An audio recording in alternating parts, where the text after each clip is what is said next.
that works on gas engines can guess what that was.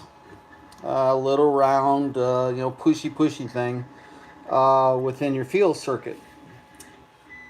So I had to tear this all the way down. I mean, quite literally all the way down to here just to get into where the fuel area is back behind this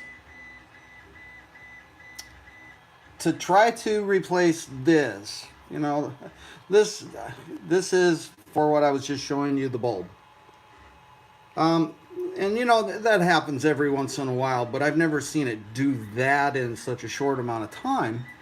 But what really kind of threw me was when I went to look at the backside of how I need to replace this, the fuel line, and etc. Taking a look inside of here for the rest of the fuel, how it's hooked up, and what I saw I shouldn't see. You shouldn't see. You should never expect the products that you buy that you use gasoline in for it to do this.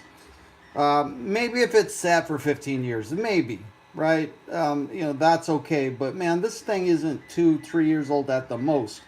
The chain bar has got barely any kind of scrunchies on it or otherwise. But this, can you guess what that is?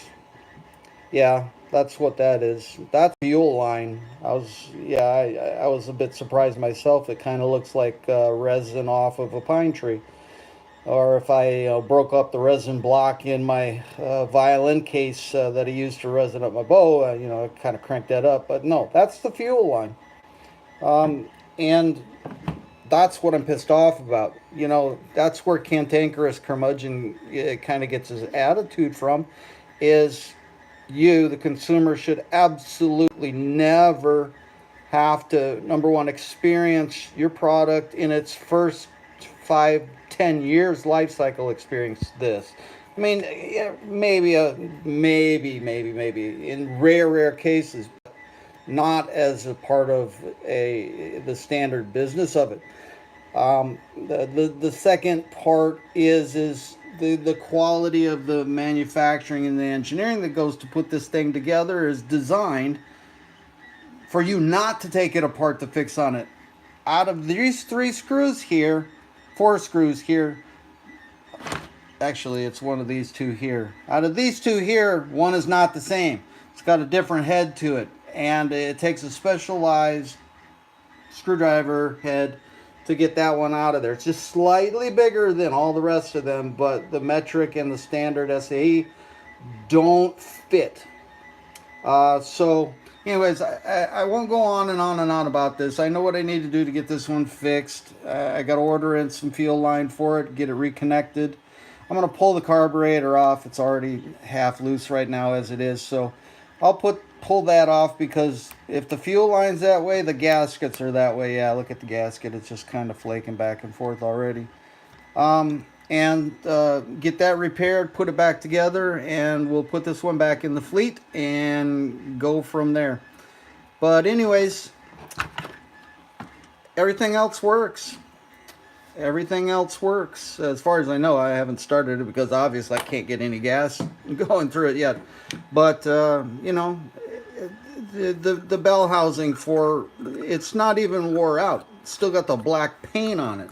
This is how long this user actually used this thing. So I'm just disappointed. And I thought I'd kind of, number one, give you guys a little bit to chew on while I get, I've got a number of videos coming here in the next 3 to 6 weeks. I just got a new camera and I'm doing some recording with it right now. I just got one of my 3D printers back up and running, although the computer that I'm using for it, that's that little screen down there, just decided to die on me. But here's my other one. I've got some new stuff coming out. Some fixes, more Fords, and some restorations. That's what's in that box down there. It's one of my primaries I want to do as a restoration tip for it. So anyways, that's all I have for y'all.